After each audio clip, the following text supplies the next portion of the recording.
lagu-lagu ada setan, lagu dangdut yang tidak syar'i misalnya, kemudian dia joget-joget di hadapannya, berduyun-duyun, kita ngasih saweran. Mantap nak, lanjutkan goyanganmu nak. Besok goyang gergaji ya, besok goyang pisau, besok goyang gebor. Apa ndak longsor terjadi? Apa ndak banjir datang? Kenapa? Karena sudah dibor.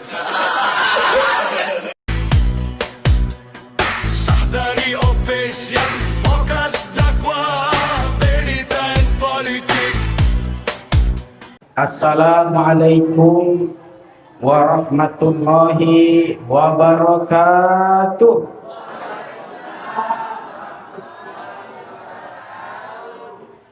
Alhamdulillah, alhamdulillahilladzi asra bi 'abdihi lailan minal masjidil harami ilal masjidil aqsa. Wassalatu wassalamu ala sayyidina Muhammadin alladzi kanat hasanatuhu la tuhsa wa ala alihi wa ashabihi ahli sidqi wat tuqa, amma ba'du. Pertama, marilah kita memanjatkan puji dan syukur kehadirat Allah Subhanahu wa taala, yang mana Allah Subhanahu wa taala senantiasa melimpahkan rahmat dan nikmat kepada kita. Dan nikmat itu tidak akan pernah mampu kita untuk menghitungnya. Sejak kita bangun tidur sampai kita tidur lagi, bahkan tidur itu sendiri merupakan nikmat dari Allah Subhanahu wa taala. Maka semakin banyak nikmat yang Allah berikan kepada kita, maka hendaknya semakin banyak pula lah ibadah kita kepada Allah Subhanahu wa taala. Dengan meningkatkan ketakwaan kita kepada Allah, takwa dalam artian yang sebenar-benarnya, yakni menjalankan segala perintah Allah dan menjauhi segala larangan Allah Subhanahu wa taala. Salawat dan salam kepada junjungan alam, yakni Nabi besar Muhammad sallallahu alaihi wasallam, sebagai panutan kita, contoh suri tauladan dalam kehidupan kita, yang apabila kita selalu berpegang teguh dengan dua yang ditinggalkannya, yaitu Al-Quran dan sunnah-sunnahnya, maka insya Allah kita tidak akan pernah sesat untuk selama-lamanya. Mudah-mudahan di akhirat kelak kita mendapat syafaat dari Rasulullah sallallahu alaihi wasallam. Amin ya rabbal. Bapak Ibu jamaah Isra dan Mi'raj yang dirahmati Allah Subhanahu wa taala, yang sama-sama kita hormati, kita muliakan para alim ulama, para tengku, para ustadz, tuan guru kita Imam Khotib Bilal, yang kita hormati Bapak Kepala Desa beserta perangkat-perangkatnya, tokoh adat, tokoh agama, tokoh masyarakat, serta seluruh jamaah Isra dan Mi'raj yang tidak dapat kami sebutkan satu persatu. Yang besar tidak kami sebut gelar, yang kecil pun tidak kami sebut nama, tapi mudah-mudahan kita semua diberkahi dan dirahmati oleh Allah Subhanahu wa taala. Amin ya rabbal alamin. Ibu bapak yang dirahmati Allah Subhanahu wa taala, hampir setiap bulan dalam Islam ini selalu ada sejarah dan bisa kita peringati. Kalau kita bicara bulan Muharram, kita diingatkan dengan peristiwa hijrahnya Nabi Muhammad dari kota Mekah ke kota Madinah. Kalau kita berbicara Rabiul Awal, maka kita diingatkan dengan maulid kelahir Nabi Muhammad SAW. Jika kita berbicara yaitu bulan Ramadan, kita diingatkan dengan peristiwa nuzulul Quran. Kalau kita berbicara dengan bulan Zulhijjah, maka kita diingatkan dengan peristiwa kurban. Dan kalau kita masuk ke bulan Rajab, maka kita diingatkan dengan peristiwa Isra dan Mi'raj Nabi Muhammad sallallahu alaihi wasallam. Al-Quran memang bukan kitab sejarah, tetapi dalam Al-Quran banyak menceritakan peristiwa-peristiwa bersejarah. Namun dari sekian banyak sejarah peristiwa yang diceritakan dalam Al-Quran, maka sangat istimewa sekali khusus dalam menceritakan yang namanya peristiwa Isra dan Mi'raj. Allah memulainya dengan kalimat tasbih. Subhanalladzi asra bi 'abdihi lailan minal masjidil harami ilal masjidil aqsa.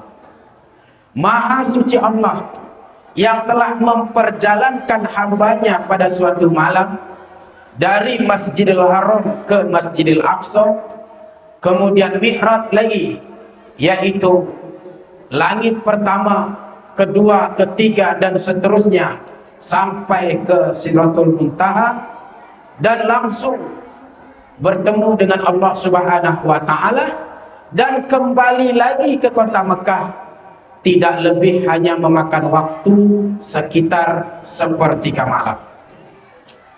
Allah memulainya dengan kalimat tasbih. Subhanallah.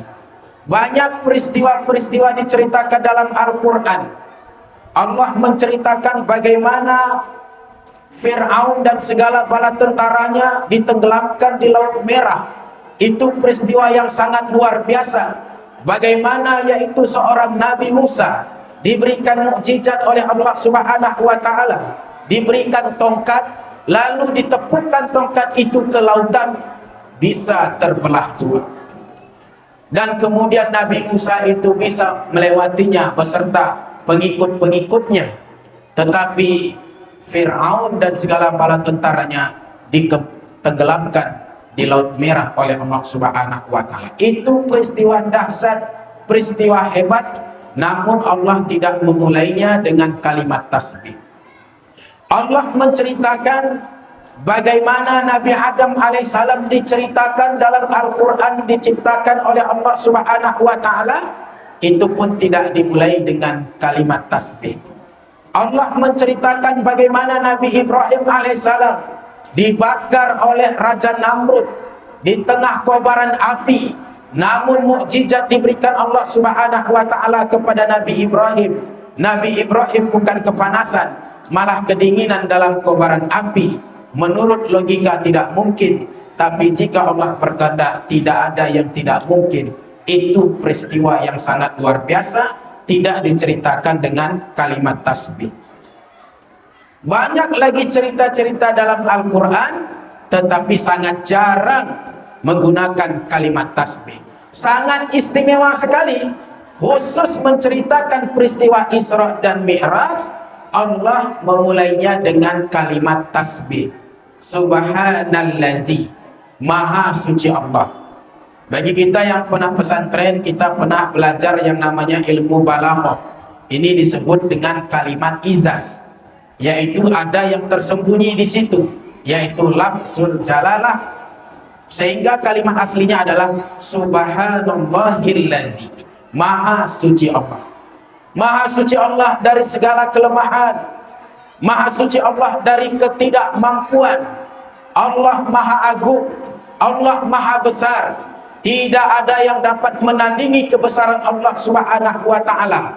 Maka Allah mempertaruhkan kesuciannya untuk menjamin peristiwa Isra dan Mi'raj Nabi Muhammad sallallahu alaihi wasallam. Apa hikmahnya? Dalam Islam ini kan kita ini ibadah itu modelnya macam-macam. Ada ibadah itu modalnya berat dan melaksanakannya pun berat. Seperti melaksanakan ibadah haji dan umroh. Modalnya besar, berat. Dan yang paling sadisnya, dana haji pun dikorupsi lagi ya. Udah ada tersangkanya, na'udzubillah. Bertahun-tahun kita antri daftar untuk melaksanakan ibadah haji dengan harapan agar kita bisa sampai ke Mekah melaksanakan ibadah haji, tawaf mengelilingi Ka'bah. Harapan kita punah. Kenapa? Dikorupsi. Itu iblis pun hormat kepada yang korupsi. Ya kan? Karena iblis pun tidak mau dia model begitu. Memang lebih hebat kau katanya. Nah. Maka ibadah haji dan umroh itu berat. Kemudian ada ibadah ini modalnya ringan tapi berat melaksanakannya. Apa itu? Melaksanakan ibadah puasa di bulan suci Ramadan. Modalnya ringan, paling modalnya niat. Tapi kalau makan sahur itu kan sunnah muakkad. Tapi yang wajib itu adalah niat. Sebenarnya melaksanakan ibadah puasa bukan menahan haus dan laparnya berat, tapi yang berat itu adalah mengendalikan hawa nafsu. Maka banyak kata Rasul orang berpuasa hanya mendapat haus dan lapar saja, tetapi tidak mendapatkan pahala. Kenapa? Karena dia hanya menahan haus dan lapar. Dia puasa, dia tahan haus, dia tahan lapar, tetapi marah dia tidak tahan. Matanya tidak dijaga, mulutnya masih sembarangan bicara, memfitnah, menggunjing, mengejek, menyampaikan berita palsu. Tangannya tidak dijaga, mengambil hak orang lain. Kakinya tidak dijaga, dilangkahkan ke tempat yang dimurkai oleh Allah Subhanahu wa Ta'ala. Telinganya mendengarkan yang buruk-buruk, mendengarkan gosip, sehingga orang yang berpuasa seperti itu nanti ketika di akhirat dia berharap ada pahala puasanya, ternyata kosong. Kenapa? Karena yang dia puasakan cuman haus, lapar saja. Ini sebentar lagi masuk bulan suci Ramadan. Ini sudah tanggal 29 Rajab kalau tidak salah. Masuk nanti bulan Sya'ban. Setelah lewat bulan Sya'ban, masuk bulan Ramadan. Mudah-mudahan kita semua disampaikan umur kita sampai ke bulan suci Ramadan. Amin. Dan kita persiapkan diri kita. Apa yang kita persiapkan? Fisik kita jaga kesehatan. Kalau kita tidak jaga, nanti sulit melaksanakan ibadah di bulan suci Ramadan. Apalagi zaman sekarang ini, ibu-ibu, bapak-bapak, sepertinya malaikat maut sedang berkeliaran di Kutajadi ini. Kami hampir tiap malam takziah. Baru-baru ini bibik kami di desa Mbah Sako tidak sakit apapun. Bahkan anak bibik yang paling tua itu sempat dia bahasa Indonesia, melayat ke tempat orang meninggal. Ternyata dapat telepon orang tuanya pun dipanggil oleh Allah Subhanahu wa Ta'ala. Belum genap sampai 1 minggu, dapat kabar lagi meninggal dunia bambu kami. Bahasa Indonesia bambu apa? Bambu bahasa Indonesia apa? Sama. Pokoknya bambu lah, paham ibu kan? Bambu itu suami bibik, cuma bukan suami bibik yang meninggal tadi. Di Mutiara Damai meninggal dunia. Kemudian tidak lama meninggal lagi, yaitu tuturan dalam alasnya nenek kami, yaitu Bapak Sofian Deski, orang tuanya meninggal dunia di Kota Genting. Hampir tiap malam kami takziah. Bahkan kemarin mengisi Isra Mi'raj di Tuhi Jongkat dalam perjalanan dekat Salam Pinim itu, di dekat pajak jualan itu, orang meninggal dunia. Sampai di Tuhi Jongkat kami menunggu lagi, ternyata jamaahnya belum hadir. Kenapa? Karena tukang ke Salam Pipit ataupun melayat ke tempat orang meninggal dunia. Setelah itu baru kami mulai acara Isra dan Mi'raj. Kemudian kira tadi malam istirahat dulu, ya. Istirahat mungkin nanti malam, dalam hati dapat telepon lagi. Meninggal dunia ada salah satu saudara kami di Kuta Bantil, dan kami diminta untuk ceramah kata-kata takziah. Rupanya tidak istirahat. Nah, maka persiapkan bekal kita, persiapkan diri kita, karena ajal itu tidak mengenal sakit atau sehat, tidak mengenal tua atau muda, tidak mengenal orang punya pangkat atau tidak. Kalau sudah sampai batas waktu yang telah Allah tentukan, tidak bisa dimajukan walau 1 detik, dan tidak bisa dimundurkan waktunya walau 1 detik.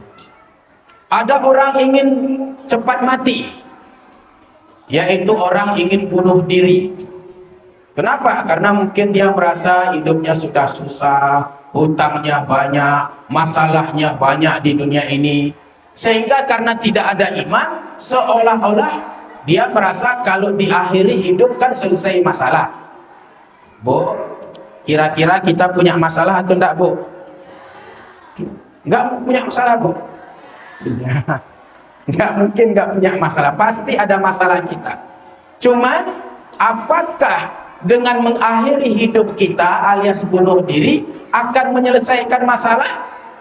Tidak, justru masalah itu yang paling besar ketika kita mengakhiri hidup kita. Tetapi bagaimanapun orang ingin mengakhiri hidupnya, kalau belum waktunya maka tidak akan terjadi.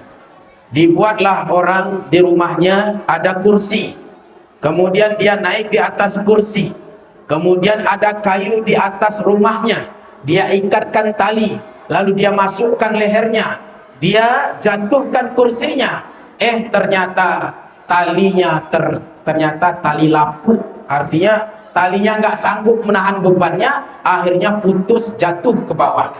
Ketika jatuh ke bawah, dia merasa sakit pinggangnya, nggak mau dia mengulanginya lagi.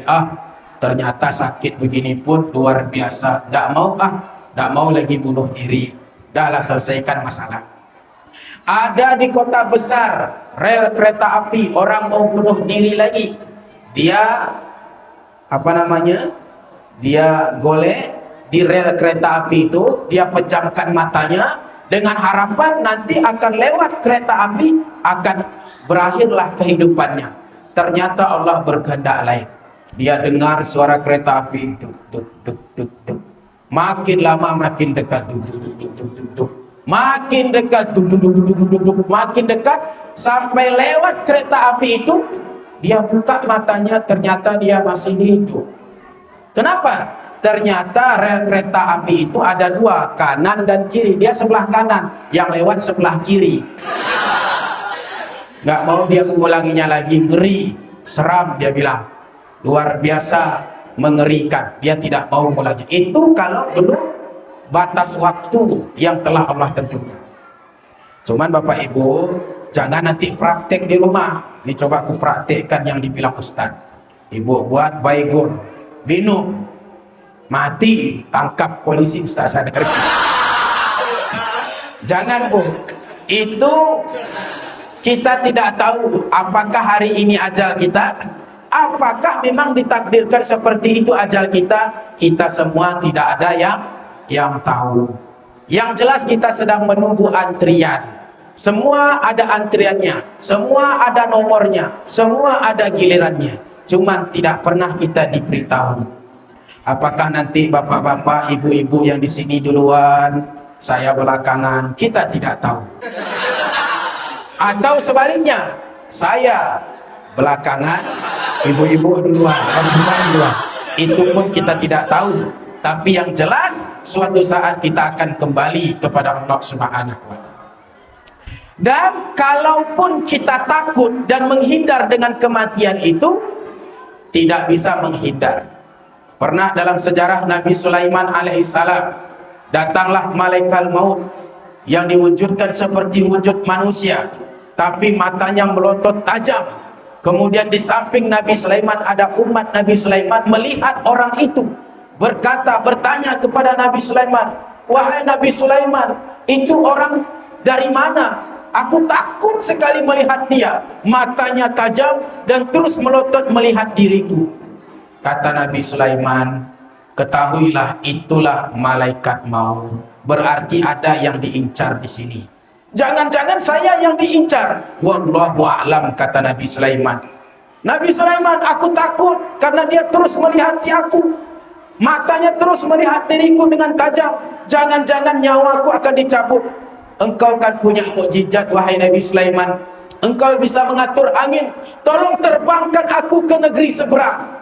Baik, kata Nabi Sulaiman. Jika engkau memang takut, jika engkau memang dilihat oleh malaikat maut itu, baik. Maka diaturlah, dilemparkanlah umat Nabi Sulaiman ke negeri seberang. Lalu apa yang terjadi? Ketika dia sampai ke negeri seberang, dia berjumpa dengan malaikat maut tadi. Sampai malaikat maut itu heran. Tadi kamu di sana, kata malaikat maut itu, ya, bersama Nabi Sulaiman. Aku memang diutus oleh Allah di sini mencabut nyawa seseorang, dan itu adalah engkau. Akhirnya kemanapun kita pergi tidak bisa. Kalau sudah batas waktu telah Allah tentukan, tidak bisa dielakkan, tidak bisa dimajukan sedetik, dan tidak bisa dimundurkan walau satu detik. Nah, itulah di zaman sekarang ini banyak sekali, ya, kematian-kematian yang mendadak yang membuat kita terkejut. Maka kita persiapkan bekal kita menghadap Allah Subhanahu wa Ta'ala.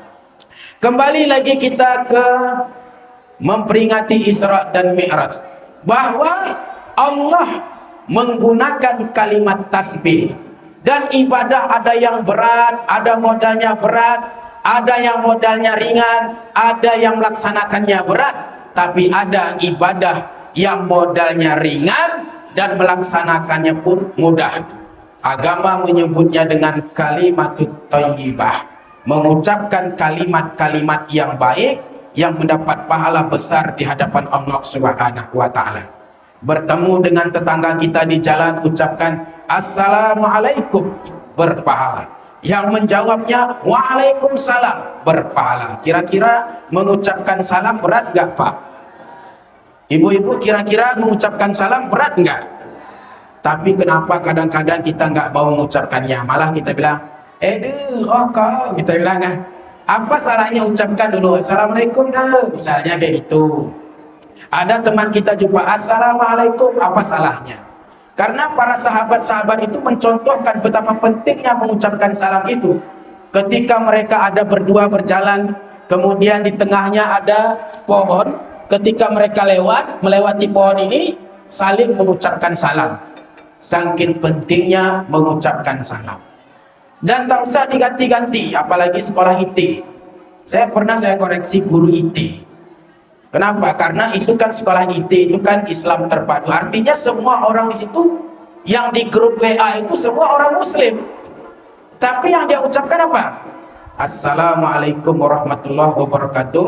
Lalu ditambah lagi, selamat pagi Bapak Ibu. Ngapain selamat pagi lagi? Kita kan Muslim, tidak usah ditambah selamat pagi. Kecuali sekolah umum, ada non Muslim di situ, tidak apa-apa. Ini kan IT, IT itu kan semuanya Muslim di situ, tidak usah ditambah. Saya bilang, maaf Ibu, tolong kalau mengucapkan salam, gunakanlah salam yang diajarkan oleh Rasulullah. Jangan menggunakan salam orang pelit. Saya bilang, pelit bagaimana? Pelitlah selamat pagi. Itu artinya apa? Semoga engkau selamat pada waktu pagi. Nanti siang kalau tabrak mobil bukan urusanku. Dia doakan kita selamat waktu pagi cuman Pak. Nanti siang kayak manapun bukan urusannya. Tapi assalamualaikum diucapkan assalamualaikum warahmatullahi wabarakatuh. Keselamatan atas kamu wahai saudaraku. Mudah-mudahan kehidupanmu diberkahi, dirahmati. Mudah-mudahan selamat bukan hanya di dunia, bukan hanya waktu pagi, bukan hanya waktu siang sore.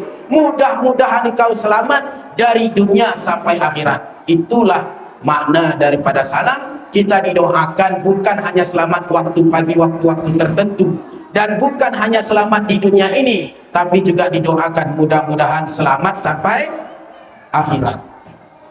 Jadi tidak perlu diganti. Tapi kalau sama non muslim tidak apa-apa. Tapi tidak usah diikut-ikuti yang mereka rayakan. Kayak yang kemarin misalnya, tahun baru Masehi, tahun barunya kita semua ikut memang tahun baru itu, tetapi tidak usah dirayakan. Pergi ke pajak pagi, dapat beli ayam, dapat beli bebek, masak telur. Memangnya kenapa? Malam di tahun baru, manggang-manggang, masak telur, tunggu sampai jam 2 malas. Ngapain? Tak pernah diajarkan Nabi model begitu. Kalaupun kita mengingat tahun baru itu hanya menjadi muhasabah. Renungkan, kira-kira 1 tahun yang lalu sudah berjalan, apakah ibadah kita sudah bagus? Mana lebih banyak kebaikan atau keburukan kita? Kita renungkan. Maka kita perbanyak istighfar, perbanyak minta ampun, dan bermohon kepada Allah. Mudah-mudahan tahun depan bisa lebih baik lagi di hadapan Allah Subhanahu wa Ta'ala. Nah, kemudian apa? Mengucapkan kalimat-kalimat yang dapat pahala ringan itu. Mendapat nikmat, mengucapkan Alhamdulillah. Melihat keindahan yang diciptakan oleh Allah Subhanallah. Melihat peristiwa yang hebat-hebat, Masya Allah. Kemudian ketika kita berjanji, Insya Allah. Cuman jangan Insya Allah kita pada umumnya. Kalau udah Insya Allah, udah pasti nggak datang dia. Polan, besok kita ada acara di rumah ya, Insya Allah. Kalau udah Insya Allah bilangnya, nggak datang dia. Seolah-olah Insya Allah itu berarti boleh ingkar janji. Sebenarnya insya Allah itu tidak boleh diingkari. Kita itu insya Allah itu artinya kita memang betul-betul berniat untuk hadir atas siapa yang mengundang kita. Cuman jaminan kita bisa hadir, tidak bisa yang dapat menjamin diri kita kecuali hanya Allah Subhanahu wa Ta'ala. Maka kita ucapkan insya Allah. Mudah-mudahan kalau kita sehat, tidak sakit, tidak ada alasan syar'i, kita akan hadir. Tapi kalau kita sakit atau ada hal-hal yang memang menyebabkan kita tidak bisa hadir, maka kita sudah lepas dari yang namanya ingkar janji dengan mengucapkan insya Allah. Kemudian terkejut mengucapkan astaghfirullah. Berzikir, bertasbih, subhanallah walhamdulillah wala ilaha illallah wallahu akbar. Subhanallah walhamdulillah wala ilaha illallah. Subhanallah walhamdulillah wala ilaha illallah. Subhanallah walhamdulillah wala ilaha illallah wallahu akbar. Wala haula wala quwwata illa billahil aliyyil azim. Subhanallah walhamdulillah wala ilaha illallah. Subhanallah walhamdulillah wala ilaha illallah. Subhanallah walhamdulillah wala ilaha illallah. Subhanallah walhamdulillah wala ilaha illallah. Mohon maaf ibu-ibu, bapak-bapak, suara udah agak serak karena memang hampir belum ada istirahatnya untuk mengisi ceramah. Tapi kira-kira kalau kita ucapkan tasbih tadi tenang nggak Bu? Tenang. Nyaman nggak Bapak Ibu? Nyaman. Bahagia tidak? Bahagia. Maka biasakan ucapkan kalimat-kalimat yang baik dan kita dapat pahala. Kalau mengayun anak, apa salahnya kita ayun anak kita pakai sholawat? Salatullah salamullah ala toha rasulillah. Salatullah salamullah ala yasin habibillah. Anak kita pun tidur, kita pun dapat pahala. Tidak usah lagu yang lain, lagu yang membuat anak kita terkejut. Di ayunnya anaknya, di setelnya musiknya. Ada setan yang bilang. Itu tidak usah dilakukan Bu, itu lagu-lagu memanggil setan. Anaknya pun kalau bisa ngomong terkejut, apa mama ini manggil setan, manggil setan. Tidak mau anak kita tidur. Ada misalnya hajatan, ada pentas, ada yaitu hiburan. Kalaupun hiburan lagu-lagu yang bagus lah, lagu-lagu yang baik, seperti ibu-ibu tadi kan ada marhaban, lebih baik itu saja. Ada anak-anak kita tadi yang sholawatan bagus, itu lebih bagus. Dan kadang-kadang kita heran di tengah masyarakat, ada anak yang baca Quran dengan fasih, melantunkan ayat suci Al-Quran dengan bagus, gak ada dihargai sama sekali saya. Tapi ada anak misalnya lagu-lagu ada setan, lagu dangdut yang tidak syar'i misalnya, kemudian dia joget-joget di hadapannya, berduyun-duyun, kita ngasih saweran. Mantap nak, lanjutkan goyanganmu nak. Besok goyang gergaji ya, besok goyang pisau, besok goyang gebor. Apa ndak longsor terjadi, apa ndak banjir datang. Kenapa? Karena sudah dibor. Tidak usah bangga, Bu. Kita bangga kepada anak-anak kita yang mau mengaji, yang mau mendekatkan diri kepada Allah, yang mau menghafal Quran, yang mau belajar agama. Memangnya tidak boleh belajar yang lain? Boleh, tetapi jangan sampai merusak akhlak dan akidah anak kita. Itu penting, harus kita jaga dengan baik. Kemudian kalimat tasbih ini digunakan untuk memulai peristiwa Isra dan Mi'raj itu tandanya bahwa peristiwa Isra dan Mi'raj itu bukanlah peristiwa biasa-biasa saja, tetapi peristiwa yang amat sangat luar biasa. Maka kita lanjutkan subhanallazi pada kalimat berikutnya, subhanallazi asra, maha suci Allah yang telah memperjalankan. Kalau kita lihat ayatnya, memperjalankan, artinya Nabi Muhammad itu bukan jalan sendiri, tetapi diperjalankan oleh Allah. Peristiwa Isra dan Mi'raj itu bukan kehendak Nabi Muhammad, tetapi itu adalah kehendak Allah Subhanahu wa ta'ala. Jika Allah berkehendak, tidak ada yang mustahil. Jika Allah berkehendak, maka tidak ada yang tidak bisa. Semua mudah bagi Allah Subhanahu wa ta'ala. Makanya Isra dan Mi'raj itu juga merupakan ujian keimanan kepada umat Islam pada waktu itu dan untuk kita semua. Apa ujian keimanannya? Ketika Nabi Muhammad sudah pulang Isra Mi'raj, beliau kumpulkan masyarakat kota Mekah, beliau ceritakan bahwa tadi malam aku melakukan perjalanan Isra dari Masjidil Haram ke Masjidil Aqsa, kemudian naik langit pertama, kedua, ketiga, sampai ke Sidratul Muntaha, kemudian langsung bertemu dengan Allah Subhanahu wa ta'ala, kembali lagi ke kota Mekah hanya dengan waktu sepertiga malam. Maka yang mantap imannya makin kuat, terutama Abu Bakar Siddiq. Jika Nabi Muhammad yang mengatakan itu, demi Allah, maka saya orang yang pertama akan membenarkan apa yang diceritakan oleh Rasulullah SAW. Tapi bagi orang kafir Quraisy, tuh coba lihat, mana masuk akal tuh dia bilang, masa dia cerita dari Masjidil Haram ke Masjidil Aqsa, padahal waktu itu kendaraan yang paling mantap hanya kuda pilihan. Apakah kalian percaya? Apakah kalian akan beriman, percaya dengan yang diceritakannya? Yang ingkar pasti akan mengolok-ngolok, menuduh Nabi Muhammad gila, Nabi Muhammad itu halusinasi dan lain sebagainya.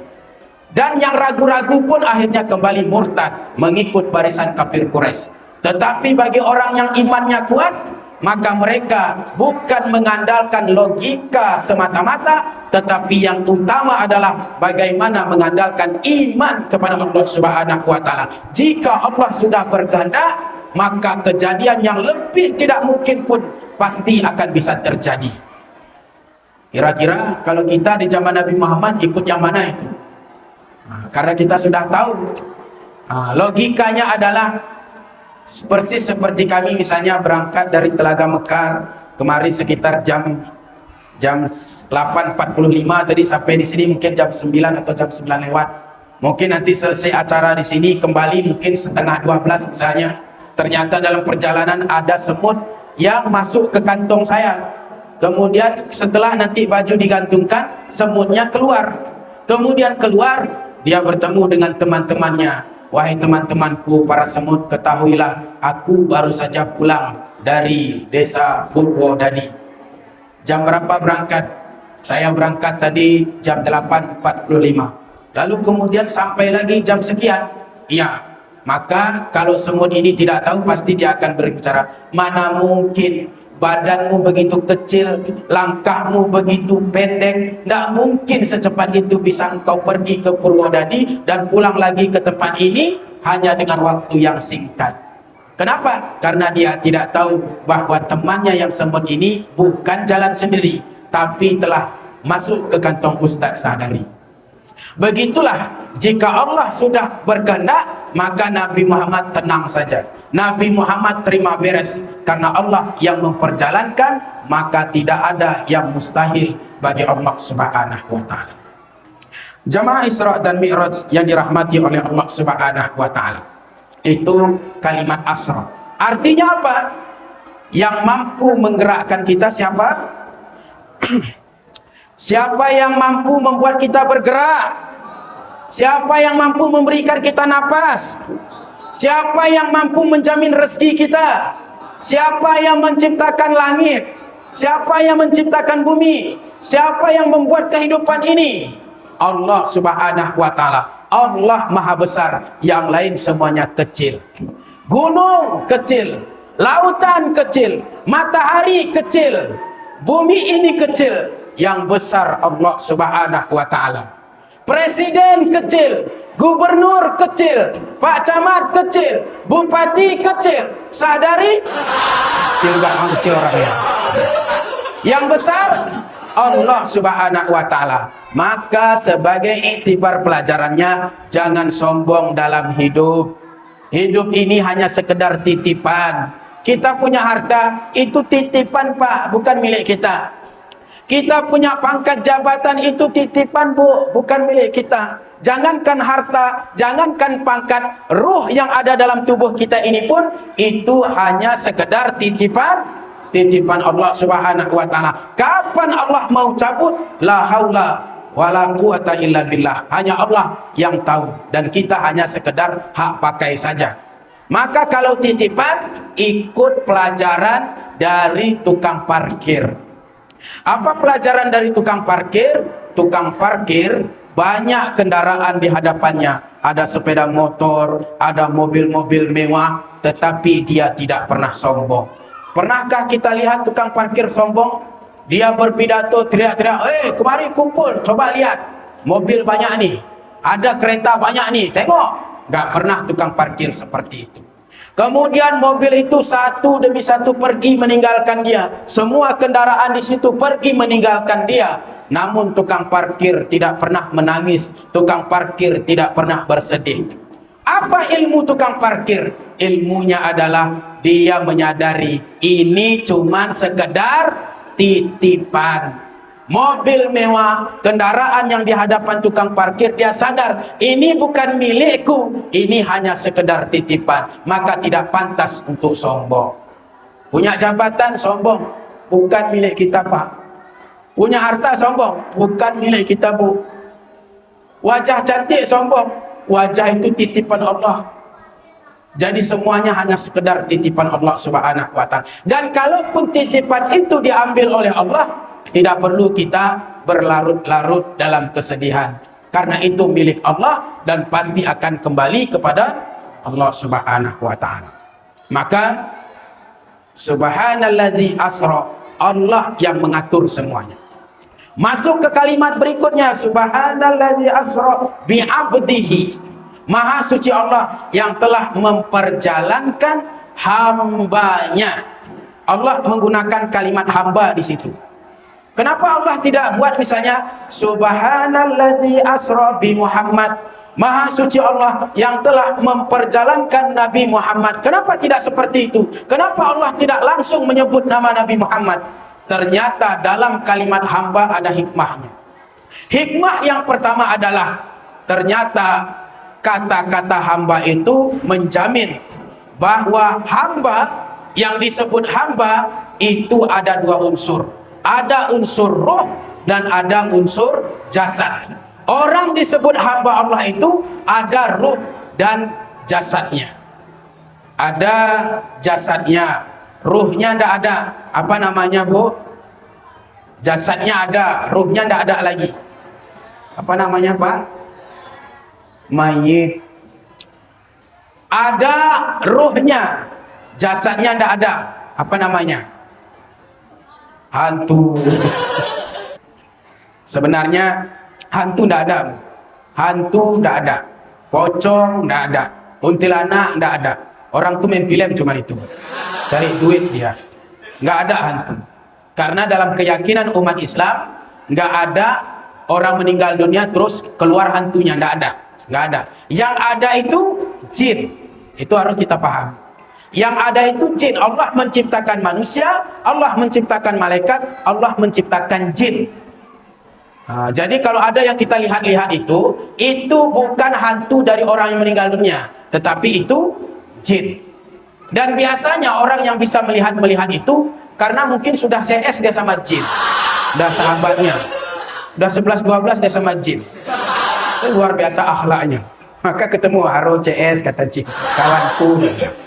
Nah, maka itu jin. Kemudian kalau ada orang kesurupan, kan ada sering mungkin di kampung-kampung, ya, ada orang kesurupan, nggak usah kita tanya, ini dari mana datang ini.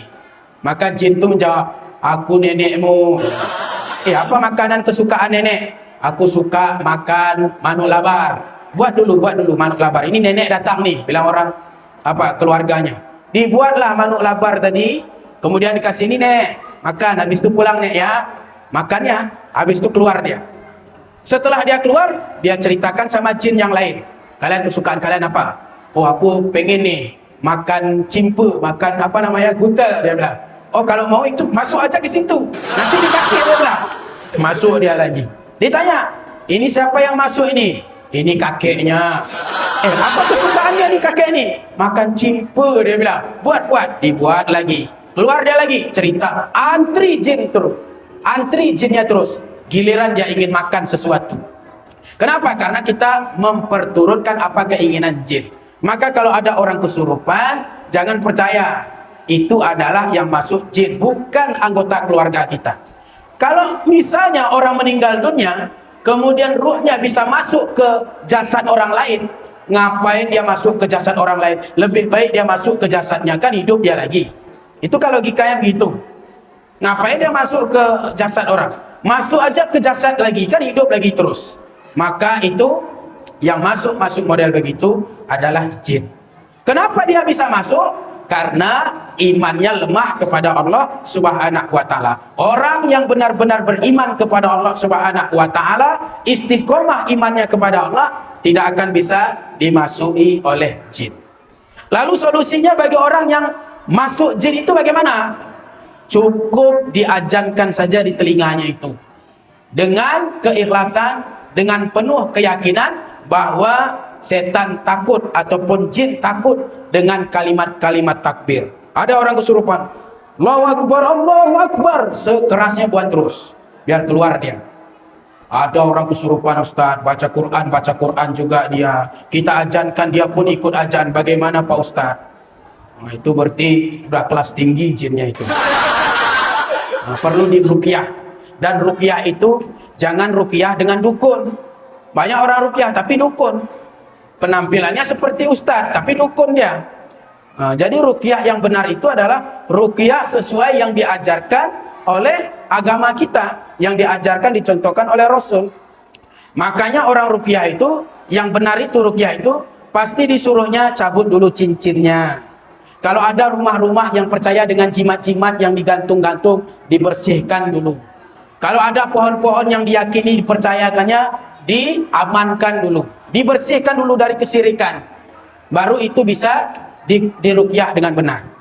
Jangan ruqyah malah pakai jin. Ada orang ruqyah pakai jin. Di ruqyahnya, diadunya jinnya, yang masuk dan yang nggak masuk. Keluar jin ini, masuk jin dukun tadi. Itulah dia. Maka kalaupun ruqyahlah secara syar'i. Dan kita sendiri bisa meruqyah kita. yaitu dengan bacaan Quran, surah Al-Ikhlas, surah Al-Falaq, surah An-Nas. Begitu mau tidur kita baca trikul, kul huwallahu ahad, kul a'udzu birabbil falaq, kul a'udzu birabbin nas. Setelah kita baca, kita tiupkan ke tangan kita, lalu disapu ke seluruh tubuh kita. Dan tak lupa juga kita baca doa tidur agar kita dilindungi oleh Allah Subhanahu wa taala, sehingga kita ketika bangun pun nanti penuh dengan semangat, mudah untuk bangun melaksanakan ibadah kepada Allah Subhanahu wa taala. Jamaah Isra dan Mi'raj yang dirahmati oleh Allah Subhanahu wa taala. Maka Masya Allah, memang Ustaz ini perhatian Ustaz. Ini suami teladan ini, ada istri Ustaz di sini. Banggalah Bu punya suami seperti Ustaz ini. Nah, nanti sampai di rumah poding Bu ya. Makasih Ustaz. Bismillahirrahmanirrahim.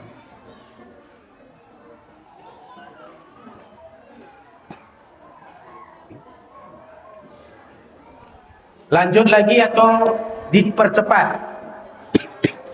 Sampai jam berapa Ustaz? Oh, masih panjang waktu.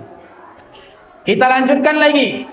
Maka perjalanan Rasulullah SAW itu telah disebutkan dalam Al-Quran dengan ruh dan jasad sekaligus. Karena ada paham-paham, kadang-kadang ada orang bilang begini, Nabi Muhammad itu melakukan Isra dan Mi'raj itu ruhnya cuma, jasadnya tidak ada katanya, nggak ikut jasadnya.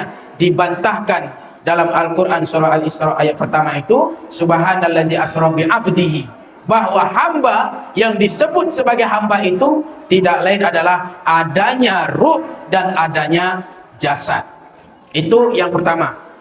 Yang kedua, Allah telah mengakui Nabi Muhammad itu memang betul-betul hamba Allah Subhanahu wa taala, sehingga disebut Allah telah memperjalankan hambanya. Timbul pertanyaan, apakah kita ini bukan hamba Allah? Kita ini hamba Allah atau bukan Bu? Hamba Allah. Kata siapa? Kata kita. Kalau kata kita, berarti itu namanya mengaku. Kalau mengaku, kita belum tahu apakah kita diakui sebagai hamba Allah Subhanahu wa taala. Tapi mudah-mudahan kita semua juga diakui sebagai hamba Allah Subhanahu wa taala. Amin ya rabbal alamin. Kenapa Nabi Muhammad itu diakui sebagai hamba Allah? Coba kita lihat sejarah mundur. Sebelum peristiwa Isra dan Mi'raj itu, berbagai macam cobaan, berbagai macam ujian, berbagai macam rintangan diberikan Allah Subhanahu wa taala kepada Nabi Muhammad.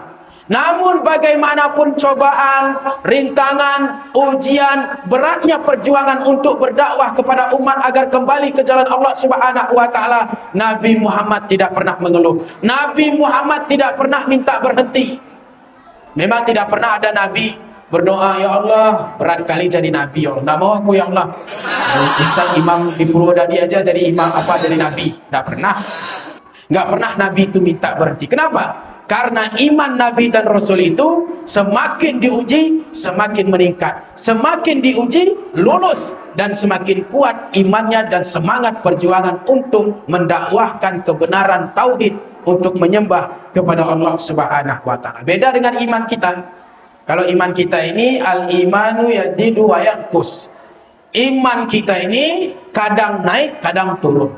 Cuman harus kita tahu kenapa iman kita bisa naik. Kalau kita banyak melakukan amalan kebaikan, banyak sholat, banyak sedekah, banyak zikir, bertasbih, bertahmid, bertakbir, menjaga pandangan, menjaga akhlak kita, maka ibadah kita terjaga, iman kita insya Allah akan semakin naik dia. Tapi kalau kita melakukan berbagai macam kemaksiatan, mulut kita suka bohong, mata kita melihat yang dilarang oleh Allah, telinga kita mendengarkan yang tidak baik, kaki kita langkahkan di tempat-tempat yang tidak baik, maka itu akan membuat turun iman kita. Kalau turun iman kita, apa dampaknya? Malas sholat, malas ibadah, dan menimbulkan cepat buruk sangka kepada orang lain. Dilihatnya ada orang hitam, banyak dosanya nih, makanya mukanya hitam. Itu apa, buruk sangka dia terus. Dilihatnya orang putih, alah apa itu pakai skincare, Jadi buruk sangka dia terus. Kenapa?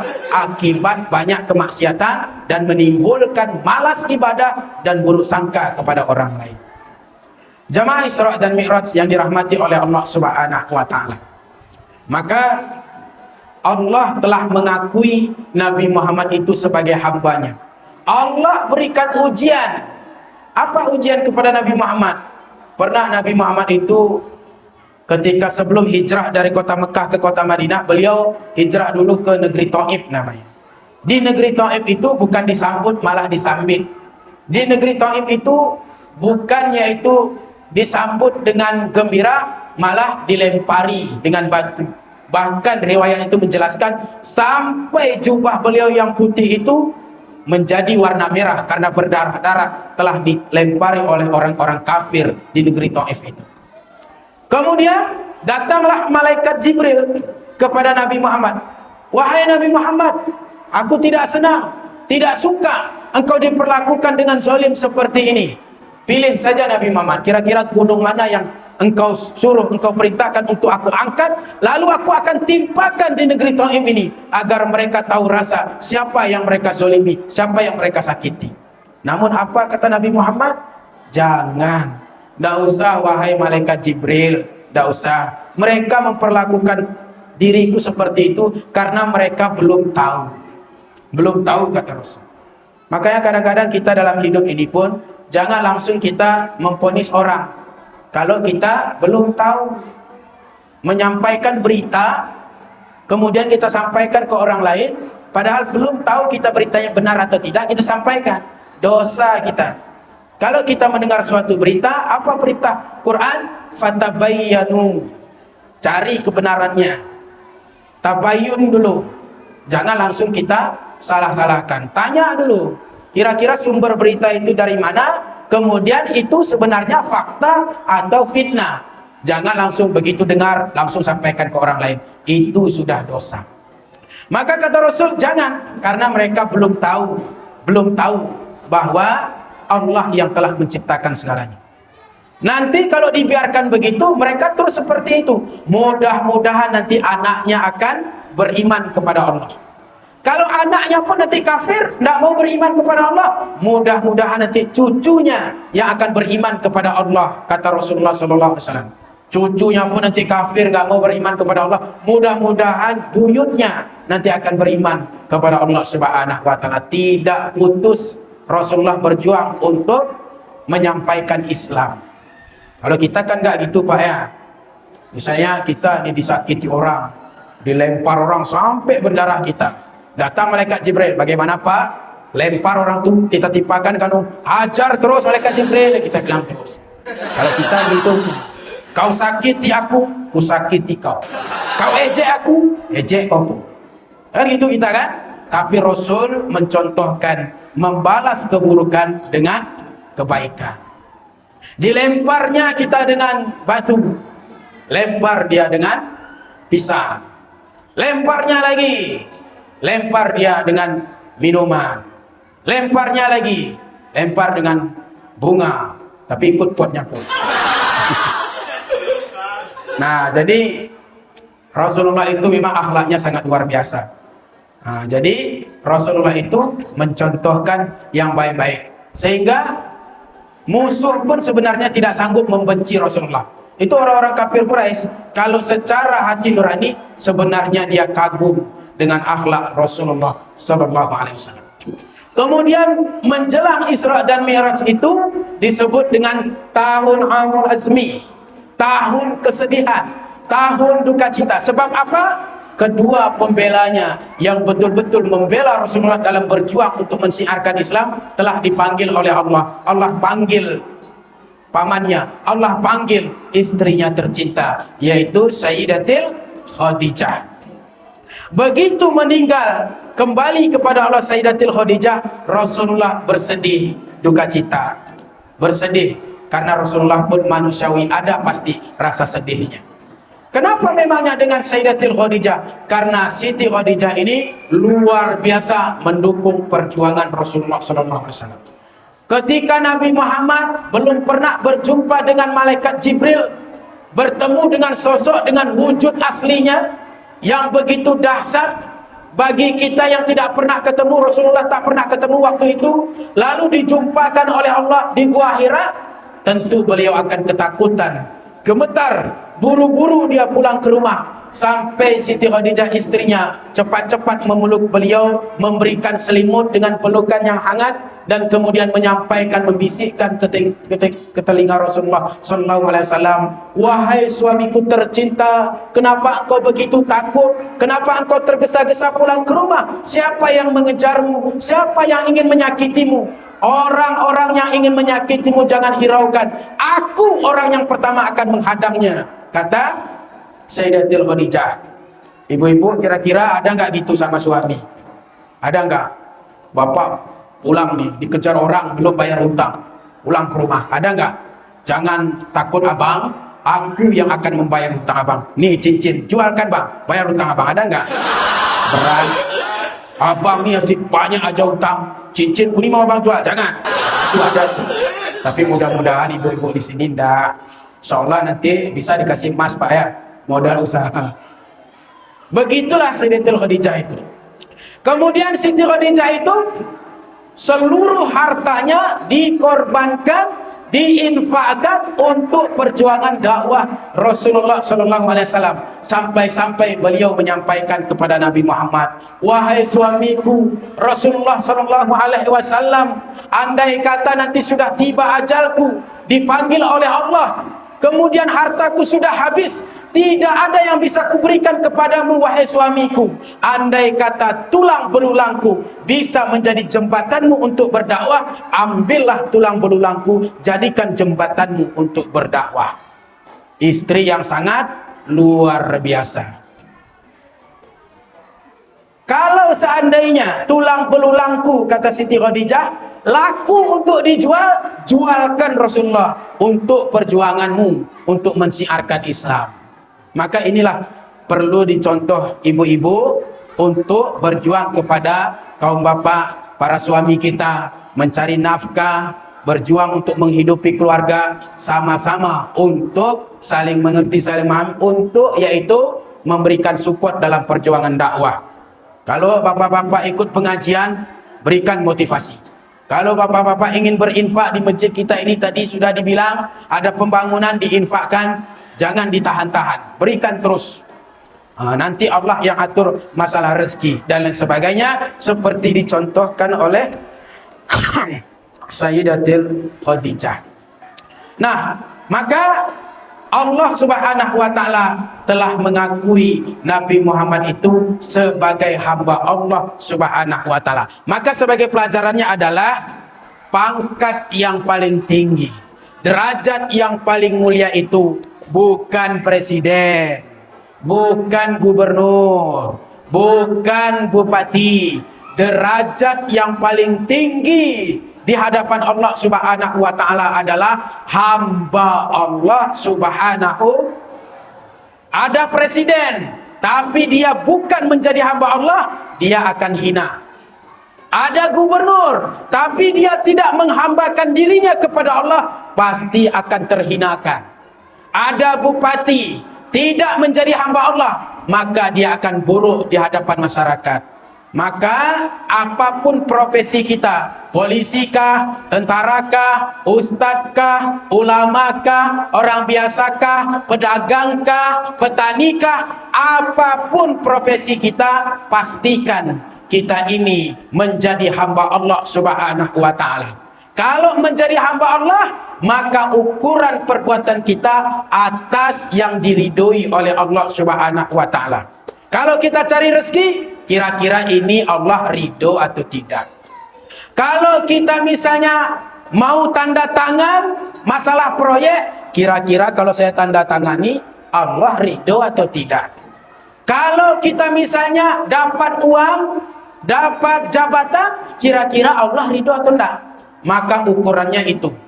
Maka seorang muslim harus berani mengatakan, saya memang perlu uang, aku memang ingin jabatan, aku memang ingin kaya, tapi aku seorang muslim. Kalau halal, ku ambil.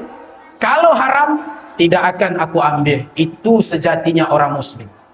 Jangan dibalik. Aku memang muslim, tapi perlu uang lah Pak Ustadz.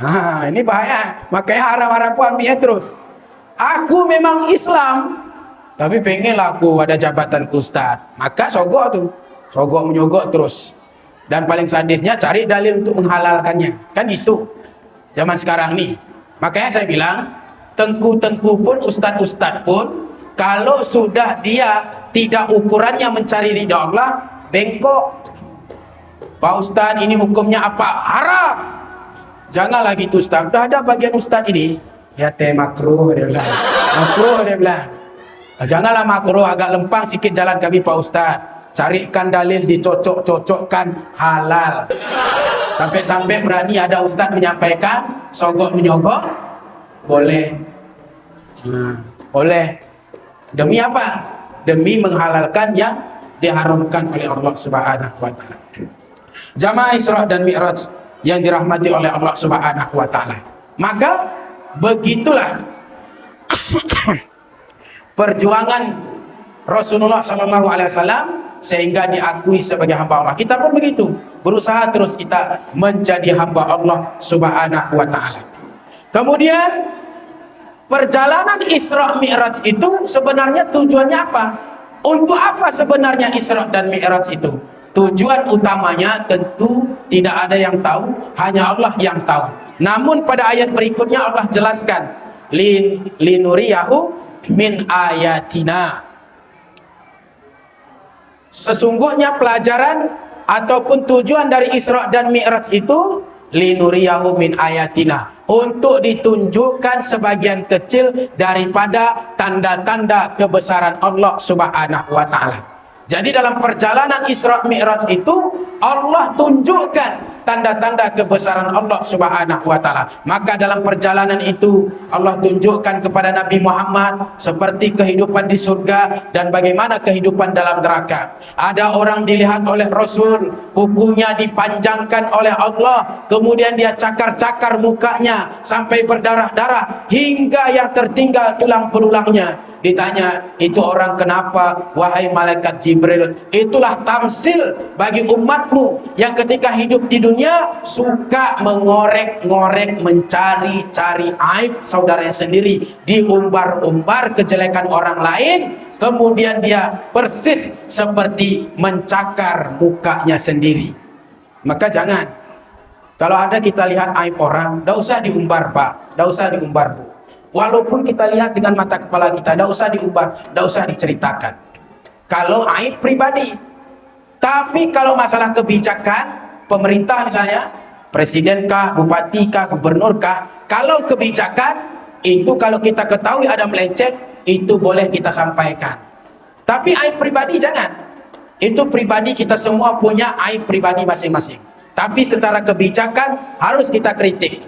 Kalau presiden salah, kritik. Kalau misalnya gubernur, bupati kita ada melenceng, bengkok, luruskan. Itu memang kewajiban kita, diperintahkan oleh Rasul.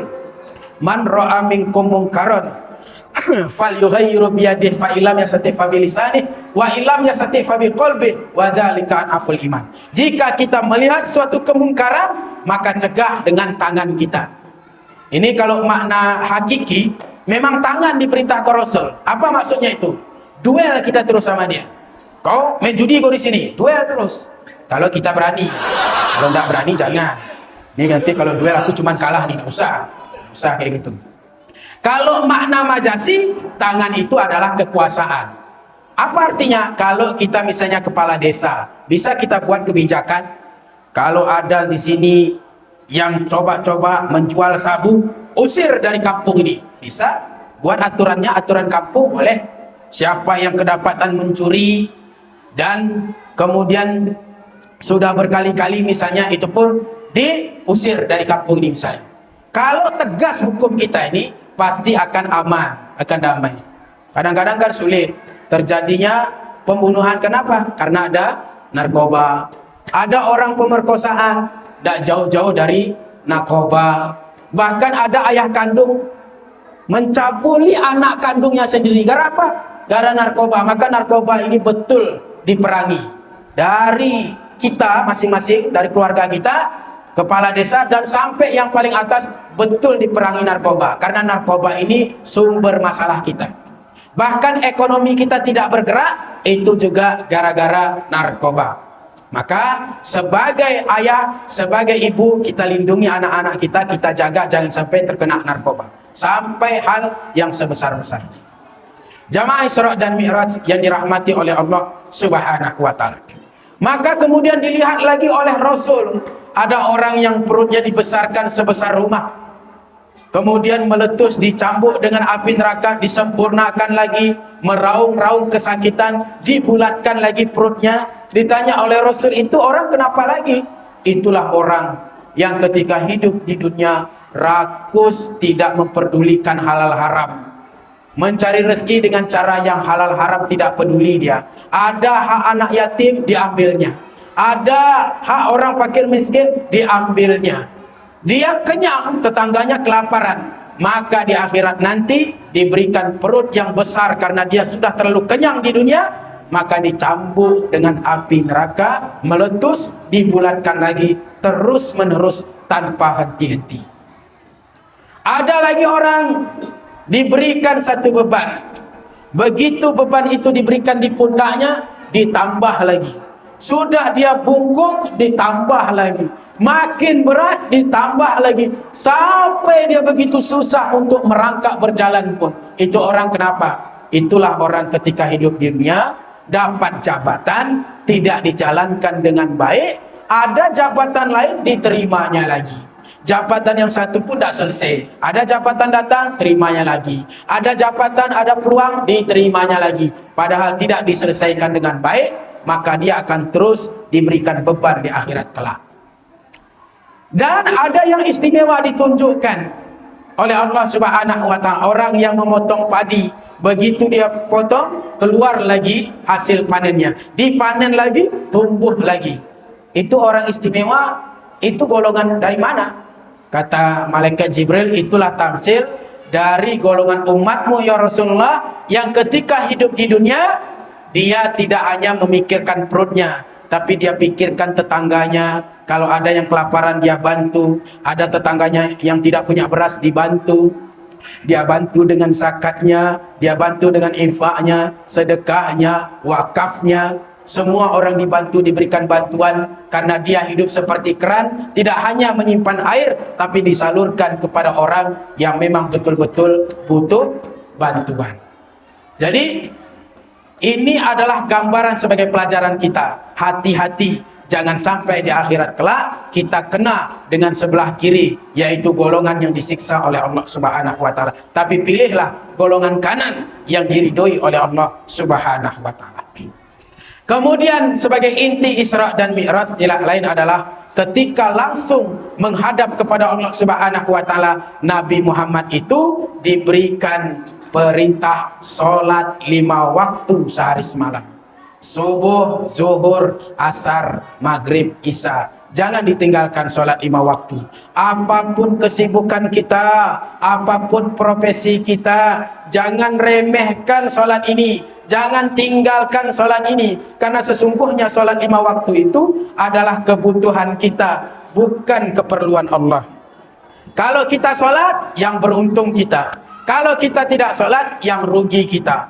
Walaupun misalnya satu kampung ini tidak ada orang solat, Allah tidak rugi. Jangan satu kampung, seluruh dunia nggak ada yang solat kepada Allah, Allah tidak rugi. Yang rugi kembali kepada diri kita sendiri. Maka mari dengan memperingati Isra dan Mi'raj ini, memotivasi kita untuk lebih semangat lagi melaksanakan ibadah solat 5 waktu.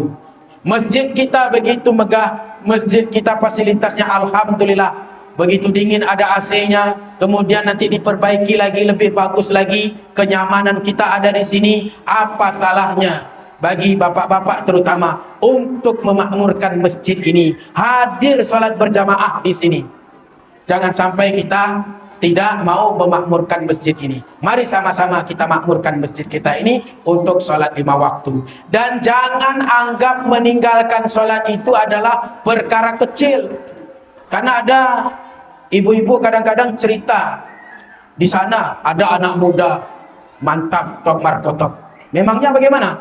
Oh, sudah PNS dia, wajahnya pun tampan, penghasilannya pun sudah cukup, cocok jadi menantu. Sikit cuman salahnya. Salahnya apa? Tidak sholat. Bukan salah sikit itu, salah besar. Walaupun ganteng wajahnya, walaupun kaya dia, walaupun tinggi jabatannya, kalau sudah tidak sholat, itu kesalahan paling fatal, itu kesalahan yang paling besar. Bukan ukuran itu mencari menantu. Cuman kalau saya nggak bisa lagi, saya udah menikah lagi. Jangan anggap meninggalkan sholat itu kesalahan kecil, tapi itu adalah kesalahan yang paling besar. Di akhirat,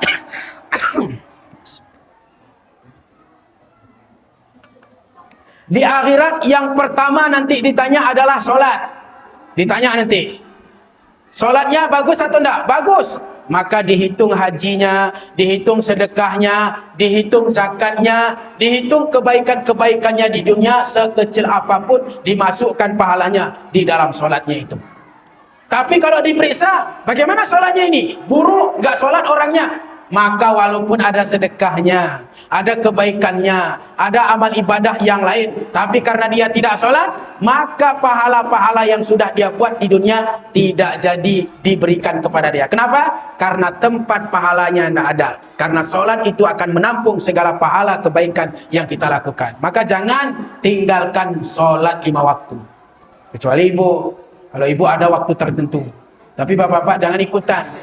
Kenapa tidak sholat, Pak? Ya, lagi halangan, ya deh. Masa pakai roknya kalau kayak gitu. Masa halangan laki-laki. Jangan tinggalkan sholat. Kenapa kadang-kadang kita ini berani meninggalkan sholat? Kenapa?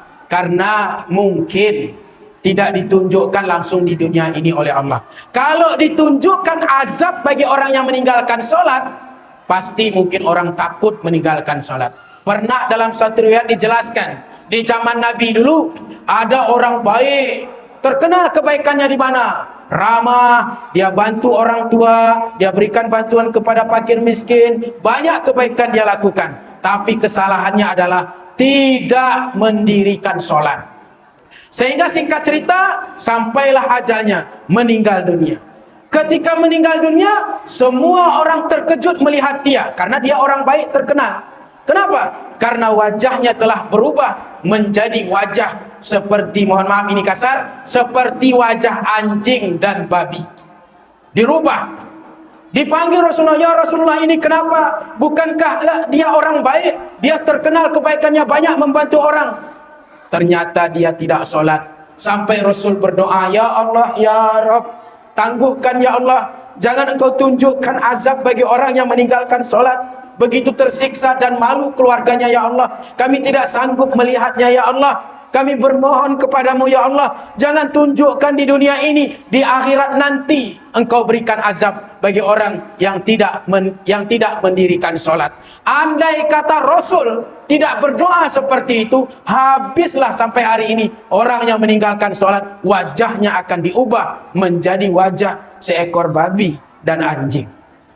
Tapi berdoa Rasulullah dikabulkan oleh Allah, dikembalikan lagi seperti wajahnya seperti biasa. Mumpung masih hidup, mumpung masih ada napas, mumpung masih diberikan kesempatan, dan alhamdulillah kita bisa melaksanakan Isra dan Mi'raj. Intinya sholat 5 waktu, jaga dengan baik, sehingga Allah akan jaga segala kebutuhan dalam hidup kita. Mudah-mudahan kita semua bisa mengambil iktibar dan semakin taat kepada Allah Subhanahu wa taala, dan mudah-mudahan umur kita sampai bulan suci Ramadan sehingga dapat melakukan ibadah yang dilipat gandakan pahalanya oleh Allah Subhanahu wa taala. Terima kasih atas segala perhatian. Mohon maaf atas segala kekurangan. Billahi taufik wal hidayah wa ridho wal inayah. Wassalamualaikum warahmatullahi wabarakatuh.